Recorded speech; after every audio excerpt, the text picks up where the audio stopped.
Meron kayang audit na gagawin ang Department of Education. Nasa linya natin, Secretary Sunny Angara. Secretary, magandang morning!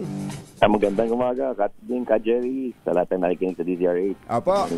Ay, Sec Sunny, dyan ba sa DepEd, kanina ang Department of Agriculture magpapacheck na ng farm to market roads. May audit sila. May audit sila, baka may mga ghost din doon. Dyan ba sa Department of Education, meron din kayong ganong audit na ipagagawa? Opo, meron kaming nakikita na hindi na complete. Hindi naman totally ghost, pero yung hindi tinapos. Parang turn over na, hindi kompleto yung classroom. So, hindi nagagamit yung ibang classroom. Hindi tinapos yung project? Opo. So, turnover, tapos hindi siya nagagamit dahil hindi fully completed yung paggawa ng classroom. Paano po yun? Matagal na to, yung iba.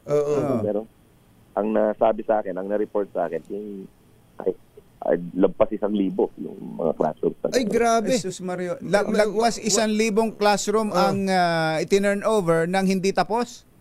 Opo. Well, siguro, hindi ko alam yung rason dahil iba-iba siguro ang rason. Baka kinukulang ng pondo or hindi sapat yung pondo, pero hindi magamit yung classroom. Yun ang importante na dapat kumpletuhin yung paggawa nun. Oo. Pero meron po ba, Secretary, na tinurn over pero accepted at binayaran ng kumpleto? Well, yun ang titignan namin kung nabayaran talaga siya. I think kalat-kalat yan. So, iba-iba siguro yung request nun. Kasi ang intindi natin, pag itinurn over, completed. Di ba, Secretary, pag ganon? Tapos babayaran na. Opo, meron ganun, pero nakita ko, tinatanong ko, meron akong nakita sa ibang probinsya na parang tinurn over pero hindi na pinturahan, walang kuryente. So, yun, kailangan kumpletuhin namin yun. So far, ang audit nyo, ang resulta, more than 1,000 classrooms po ang ganyan sitwasyon. Nationwide po ito, Secretary? Opo. Hindi siya na-complete. So, kaya, hindi nagagamit.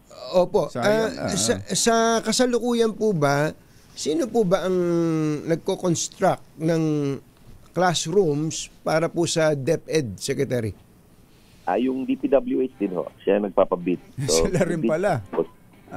Binibid ng DPWH tapos mga contractor din ang gumagawa. Sila rin ang pumipili ng contractor, ano? Pag ganun. Pinapabid nila. Opo. Pinapabid. Ano papel ng DepEd lang? Kung sila rin po ang nagbibid?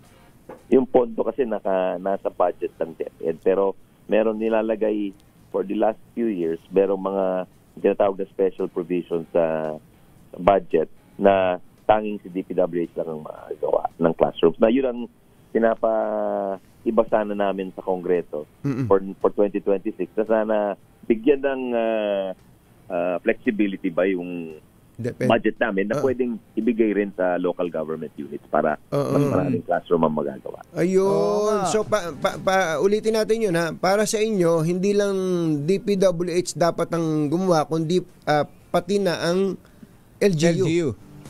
Mas maganda sana, Katanying Ka Jerry, dahil parang nakikita namin bumabagal yung construction ng school buildings itong nakaraang dekada eh. Siguro, dahil sa dami ng ginagawa nila. Sa dami ng ginagawa. Parang hindi naging prioridad yung paggawa ng classroom. So, sabi namin, marami namang local government unit, mga lungsod, mga probinsya na may kakayanan at maaring magbigay rin sila ng pondo. Idagdag namin yung pondo namin. Parang may counterparting system na kami at mas malaking school building. Ayaw ba ninyong kayo na, DepEd, total nasa inyo yung budget, kayo nang magpabid, di ba? Hindi ba pwede yung ganon? Pwede siguro pag mas maliit at saka hindi gaano ka technical yung mga construction dahil ngayon nakikita natin hindi tulad ng nakaraang dekada na may two story. Ngayon parang meron ng 5, 6 ang papuntang 10-story Ang mga Kajeri, classroom. medyo hindi namin expert building. masyado yun. Tama. Tama kayo, yung tao, wala naman kayong mga sariling mga engineers dyan, ano? Pero hindi kasi rami ng DPWH. ng DPWH. Opo. Secretary, sa kasalukuyan po ba, para lang meron tayong point of comparison, magkano po ang isang typical na classroom na ginagawa po ng DPWH? Ang pinipresyo ngayon ng DPWH is anywhere from 2.5 to 3.7 million per classroom. Depende sa lugar. Kung malayo. Parang napakamahal nun, ano?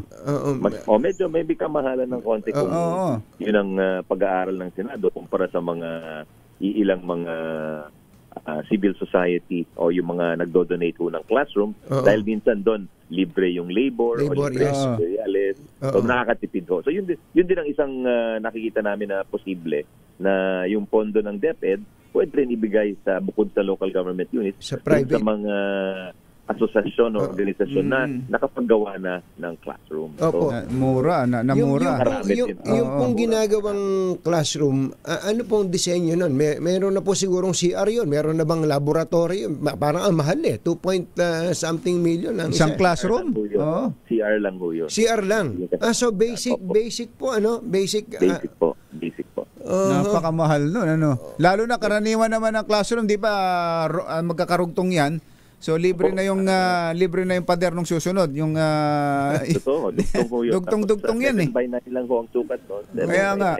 Ang laki pala ng matitipid natin kapag nabago tong sistema na to. So ang naisin po ninyo ay magkaroon ng flexibility. Tama po ba intindi namin? Saka tama po yun. Tama. Para mas marami rin ho ang gumagawa kaysa sa isang ahensya ng gobyerno lamang na gumagawa ho. Sabay-sabay ho. So, pwedeng nagko-construct rin ho tayo sa iba't ibang lugar, sa bawat rehiyon, sa bawat island group po ng ating bansa.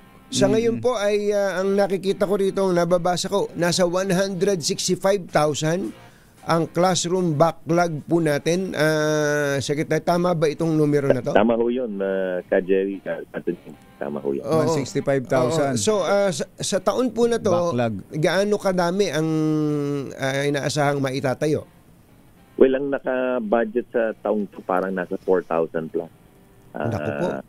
Ang nasa budget po ng DepEd. Uugod-ugod na pala yung anak natin, hindi pa tapos yung backlog na yan kung ganun lang kabagal po ang kakonti. Yun nga ho ang puntos natin, Katunying, pagka hindi natin iniba yung sistema natin, hindi natin masusolusyonan yan at lalaki yung pagkulang ng mga classroom. Hindi, meron kayong PPP, di ba? Meron kayong PPP na inilaunch, Secretary. First time to. First time naming narinig na may PPP ang DepEd sa classroom construction.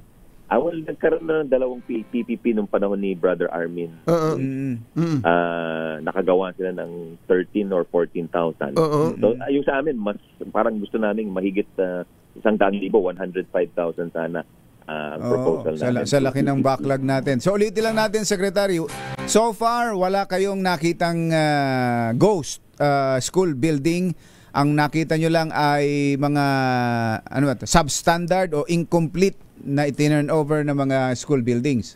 Opo, so parang hindi ghost, parang aswang yata. Mukhang aswang. Mukhang aswang. Ay, nako. Sa itsura. Nagagamit po. So, dahil hindi nga nakumpleto. So, yun ang medyo gawin namin prioridad din. Hingi namin ng pondo sa Kongreso na for completion dahil yung repairs namin ngayon nakalagay naman doon. Kailangan pwede lang i-repair kapag tinamaan ho ng bagyo. So, ito natural calamity, man-made calamity ito, hindi tinapos. So, so next year po sa budget nyo, ulitin lang natin, ilan po yung classroom na gusto niyo ipagawa? Well, let's say maipasok ng DPWH dun sa costing nila na 2.5 na lower end tong costing nila.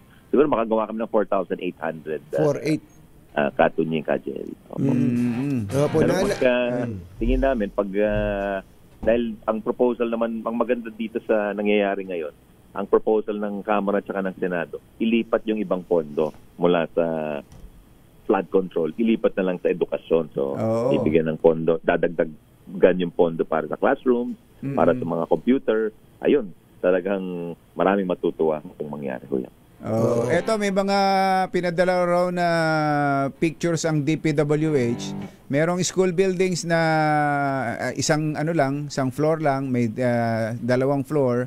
Merong hanggang ito ilan to? 1, 2, 3, 5 floors siguro. 4.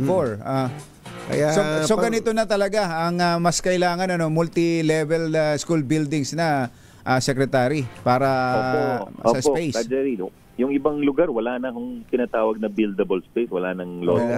Yung ibang eskwelahan, sisirain muna yung lumang classroom bago makapag-construct ng mas mataas. Yan ang problema dyan. Kaya siya medyo, kaya siya nagiging mahal kung bachero.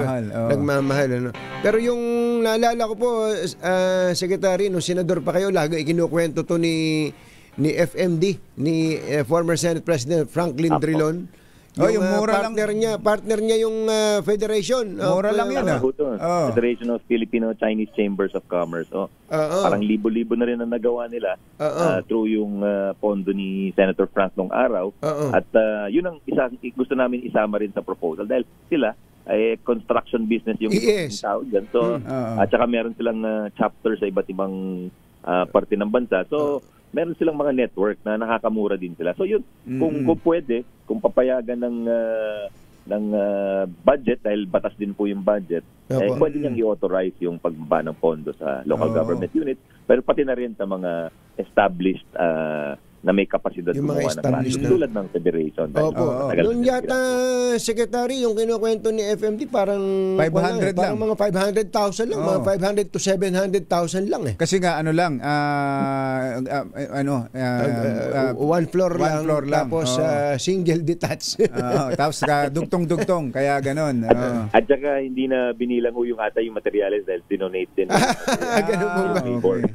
Kaya pala. So ngayon multi-level na talaga dapat kailangan. Yung ibang materials dinonate po nung komunidad, local government unit, tapos may libreng labor, so nakatipid talaga. Okay, Secretary, sa mga teachers naman, may mga dagdag ng sweldo ang mga teachers. Happy na mga teachers. Yung entry level ngayon kung bachero ng teacher 1. Nasa 30 na yata. May get pa. Tapos meron ng additional budget for additional teaching positions.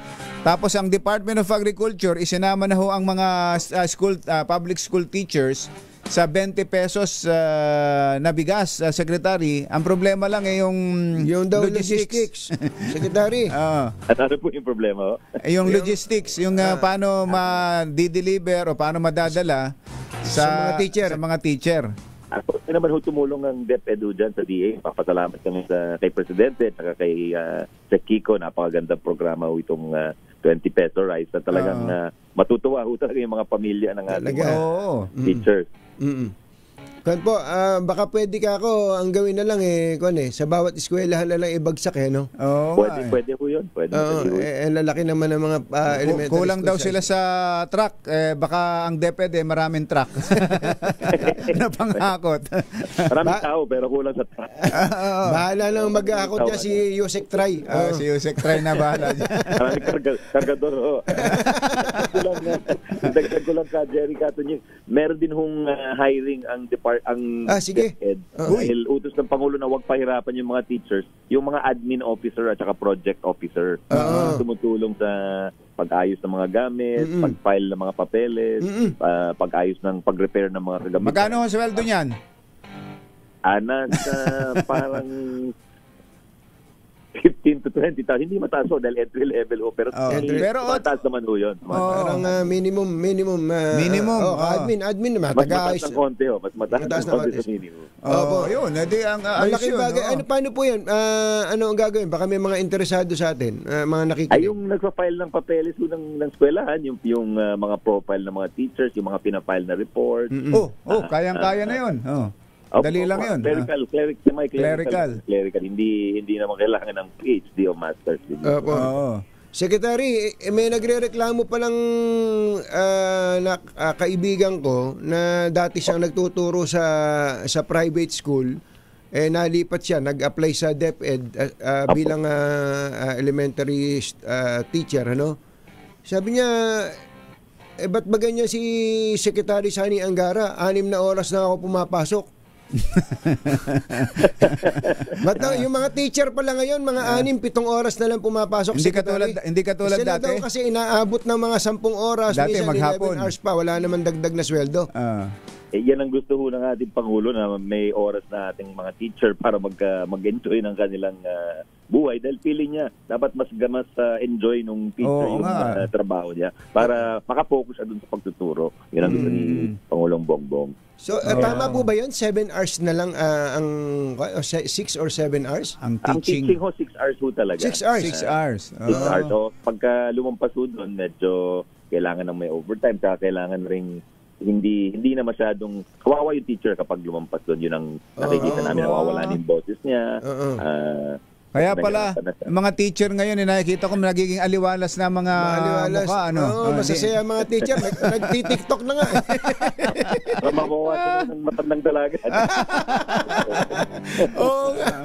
Secretary, salamat po. Dalas-dalasan natin ang kwentuhan, especially sa mga magagandang balita sa ating mga guro at mga estudyante. Ako yung nagpapasalamat sa inyo sa oportunidad, Katunyang Kajeri. Maraming salamat po. Thank you so much. Secretary Sani Angara, Department of Education.